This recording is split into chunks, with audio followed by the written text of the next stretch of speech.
not getting affected. This is what we needed in these conditions.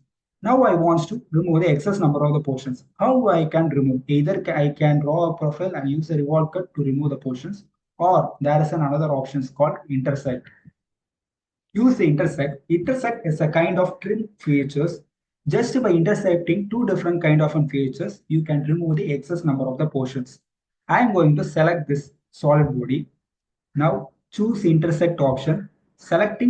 Checking this create both and choose intersect options. Afterwards, the both features get highlighted now. Then choose the excess number of the portions in these conditions. You remove the excess number of the areas. Then check OK.